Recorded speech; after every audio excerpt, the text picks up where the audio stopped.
What is up, everybody? Welcome back to my channel, guys. Today we have NFL Sunday picks. I have my 5 favorite free plays for you all coming right at you guys. All right, I'm recording this a little bit earlier in the day, Saturday, so I do not have my recap yet for college basketball games, as those games, I think I've kind of just gotten started. Maybe 1 or 2 picks have gotten started, but some of the games are later in the day. I wanted to record this earlier so I can get this all out to you earlier so you guys can get ready and prepped for your NFL Sunday picks. We all know how important NFL Sunday is, getting those picks right. Guys, I have my 5 favorite plays for you all. Before we hop into today's picks, I'm taking all 5 of my picks on Betr. All right, guys, new users can sign up using my code TEACH10. You'll get a free $10 just for signing up. You don't even have to deposit. But when you do want to go ahead and deposit, you'll get up to a $200 bonus on your first deposit. Also, for this NFL Sunday, Betr's going to give you a Dak free square. So Dak Prescott just has to throw 1 passing yard, and you boost your multiplier, and you cash that pick. So if you don't like any of my picks, or you want to swap one of them out or add it on to your own card, you guys can do so and boost your multiplier. So get on there. All right. And if you're not using Betr, you guys can also use Chalkboard. Same promo code TEACH10. New users will get a 100% deposit match, so up to $100 bonus cash. Also, Chalkboard's giving you out free boosts every single day, like a 10% boost here, 25% boost there. They'll give you specific player prop boosts as well. So I love Chalkboard as well. They've been doing an awesome job giving out free picks and giving free plays and giving you value. So love Chalkboard getting on there as well. All right, enough yapping. Let's get into today's picks, guys. I'm so excited for this NFL Sunday. NFL Sunday is just the best. It's week 15? We're getting down to the wire, guys. It's been crazy. This NFL season feels like it's been flying by. But today, for NFL Sunday, my first pick, my favorite play of the day, is Joe Burrow over 265.5 passing yards. Here's what I love about this Joe Burrow play. In his last 10 games, he's gone over this prop line 6 out of 10 times, all right, averaging 262.4 passing yards, all right. But if we're looking at just 2025, we obviously know Joe Burrow has been dealing with a bunch of injuries, all right. So first 2 games he comes back, or first 2 games of the season before he gets injured, doesn't really play well, not really doing a lot. Bengals are not a great team, They're beginning of the season. They face a tough defense in the Browns, and then they don't play well against the Jags. Joe Burrow gets hurt. Then he comes back. All right. First game back against the Ravens on Thanksgiving. A big game in Baltimore, too. Throws for 261 yards, so just short of this line. All right. But then comes back the next game against the Bills, Bills are a top 5 passing defense in the league, in a game while it's snowing in Buffalo, and throws for 284 yards. Now, normally you think when it's snowing, teams are going to try and run the ball more. They don't want to fumble. It's a lot harder to throw in the snow as well with the weather, harder to run routes for receivers. Joe Burrow said, I don't care about that. I'm still going to be able to go over this passing line. So absolutely love that. It seems like Joe Burrow's finally getting back into rhythm with Jamar Chase and T. Higgins and really syncing up with those guys. Now, the Bengals are at home this week against the Ravens again, division rival, right? The Ravens are really bad defending the pass, right? 26th in the league, 236 passing yards allowed per game, just not very good. Now, he did throw for 261 on that Thanksgiving game against the Ravens, so he did fall short of this line, but it was also his first game back from injury.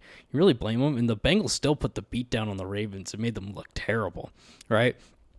And he's been improving from that game to the next game in a very tough game against the Bills. I only see him continuing to improve and go over this line anyway. I love Joe Burrow's opportunities here. With Jamar Chase and T. Higgins, I think they're both going to have a field day today in this game against the Ravens, along with Chase Brown in the receiving game as well. Chase Brown's been pretty good in the stretch. 2024, his first half of the season, for Chase Brown, didn't really do much. And then second half of the season, he did a lot more. He's trending the same way in 2025 as well. So I like that to help out in the passing game here as well. All right, but we're really focused on in these 6 of last 10 games. When he really hasn't been playing a lot consistently with these injuries, he's still able to do very well and put up good numbers in the passing game, especially as of recently in these last 2 games. So I absolutely love this for our first play of the game. First play of the day. Excuse me. First play of the game. All right. Second pick, heading right into it. Amon-Ra St. Brown over 9.5 targets. Now, he's only hit this in 5 out of his last 10 games. He's averaging 9.2 targets per game. So right where the line is pretty much at 9.5. Khalif Raymond is out, so that's one less receiver that's going to get targets. Only means Amon-Ra, Jameson Williams, and maybe Isaac Tesla get more opportunities. I love Amon-Ra St. Brown to go over this line against this Rams team. This is going to be a high-scoring back-and-forth game. Two very high-powered offenses. I mean, look at this. You got the number 1 scoring team in the league going against the number 3 scoring team, against the number 4 scoring team in the league. All right. Rams do have a pretty good defense, not going to lie, but they do not defend well in terms of allowing passes and allowing targets to receivers. 28th in the league, giving up over 34 receiving targets per game. Scrolling down here as well, you can see Amon-Ra averaging that 9.2 targets per game, and as of recently in these last 4 games, didn't really get any much targets in this Packers game, but look at this Eagles game, 12 targets, 13 targets against the Giants, and then 9 targets against the Cowboys. Cowboys defense has been improving as of recently. We know they haven't been great for most of the season. Getting Quentin Williams on that defense has helped them out greatly. All right, but Amon-Ra is the main guy in this pass game. Now, Jameson Williams is getting more opportunities as Dan Campbell's been taking over play calling, and Jahmyr Gibbs has been the highlight of this offense. But Amon-Ra St. Brown is still solid as can be, right? Okay, and looking at, I thought they had target share down here.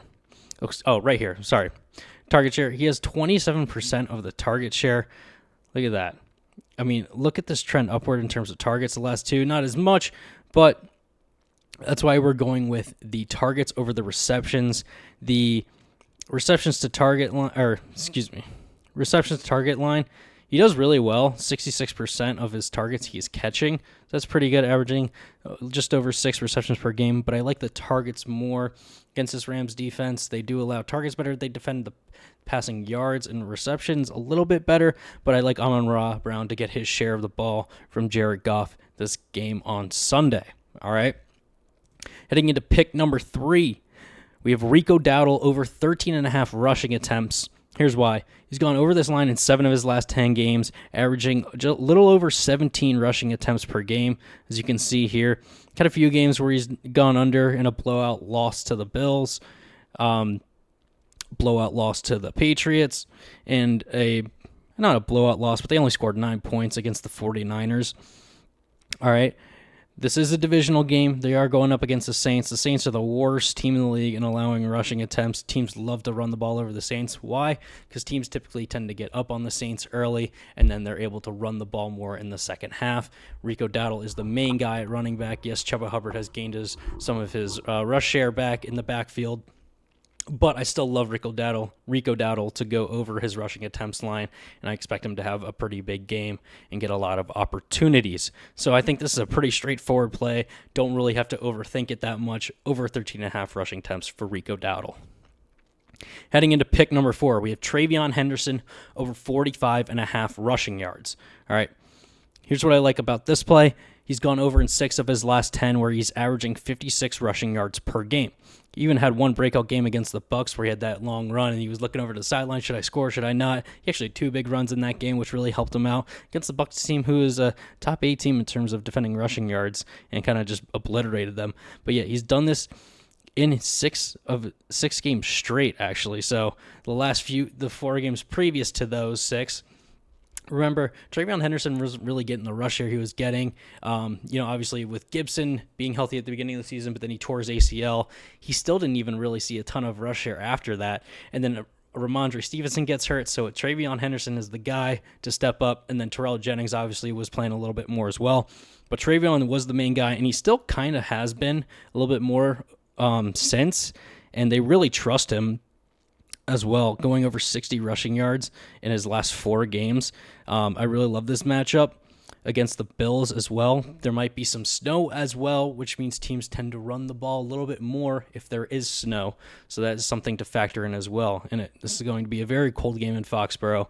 Patriots are going to look to stay hot and run the ball and establish that run against this Bills team, who is 28th in the league in rushing yards allowed, giving up over 135 rushing yards per game. That is just not good at all. And against running backs, they're 26th in the league, so still not great, allowing over 108 rushing yards per game. Excuse me. Now, I know Ramondre is going to get his rush share, obviously. Like, we're expecting that. But TreVeyon Henderson has been taking on a much bigger role in terms of rush share, up to 37% now. And as you can see, over these last 6 games, look at this, 42%, 52%, 70%, 58%, dipped down a little bit to 38% in a blowout win to the Giants, so they weren't using him as much. But looking down here, looking at this insight, he's gone over 45.5 rushing yards in 4 of his last 5 games against bottom 10 defenses. So against bad defenses, he's beaten up on them, going for over 55 rushing yards per game on average. All right. We look at the rush share. He's taken over the rush share over Ramondre Stevenson after not really getting much rush share for the first 6 games or ish. So really been taking on a huge role as a rookie here.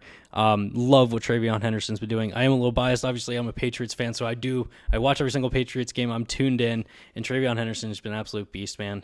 Killing it on the run. He's kind of hitting his stride now in the NFL and really sealing his role in the backfield for New England. So don't overthink this play. TreVeyon Henderson's going over 45.5 rushing yards in this game against Buffalo. Now, for our final play of the day, we have Kenny Pickett under 18.5 completions. So we all know Geno Smith is hurt. All right. So Kenny Pickett is getting the start for the Raiders going up against the Philadelphia Eagles. And man, the Eagles are pretty good at defending the pass, especially in terms of passing completion percentage. They're number 1 in the league, allowing just 55.8% completion percentage against. Now, they're 21st in the league in passing attempts allowed. So we're okay if Kenny Pickett throws the ball a little bit more in this game because we expect the Eagles to probably get up in this game and probably dominate the Raiders. I understand that this Eagles offense has kind of been out of whack as of recently, but I still think against a very bad Raiders team, they should be able to move the ball and score well, which means it's going to put Kenny Pickett in a little bit more of a passing mode. So I know you're maybe a little hesitant there because, wait, if he's going to be passing more, he's going to have more opportunities to complete the ball. Fair. He also has more opportunities to throw more incompletions and more interceptions as well. So it goes both ways. All right. And Kenny Pickett hasn't gone over this line in the last 10 games that he's played in. Now, some of these games he hasn't really gotten in. He maybe gets in for a snap or two just to end the game in a loss. Kenny Pickett used to play for the Eagles and was on the Eagles team, so they understand how he operates and how he likes to play quarterback. So they pretty much already have the full scouting report on him anyways. And in those 10 games, 3.5 completions, even in games where he's actually started, 14 completions, 10 completions, and then 8 completions when he took over in the game last week. I just don't really see him getting over with 18.5, 19 completions. I do not see Kenny Pickett doing that. This Eagles team knows how to defend him. They know how he likes to play. This Raiders team is just so bad. He's going way under this line. I would be surprised if he gets even like 14 or 15 completions. That would kind of shock me. So that is our final play of the day for NFL Sunday, guys. Now, if you want to get my picks early, guys, I give out my favorite free play on my Winnable store before the YouTube video even drops. You guys can literally just sign up for free. I give out my best play every single day, at least an hour or two before the YouTube video drops, so you can get that pick a little bit earlier and play how you want to play with your other picks that you're liking.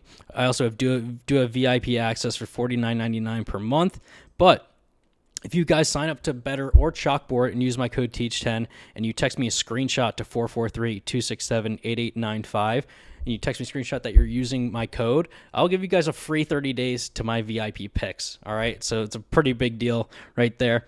Now, guys, also, if you aren't already tracking your picks for all of your sports books that you may or may not be using, guys, sign up to Pickett. New users that sign up will get $3 or $100 directly to their Venmo or PayPal. This app is literally paying you to sign up to use them. All right, all you have to do is download the Pickett app. Use my code TEACH10 when you do sign up, and just sync a sportsbook that you have that's had at least 10 bets placed on it, and you'll get a direct direct deposit into your Venmo of $3 or $100. So guys, go sign up and use Pickett so you can be tracking your picks and stay on top of your game.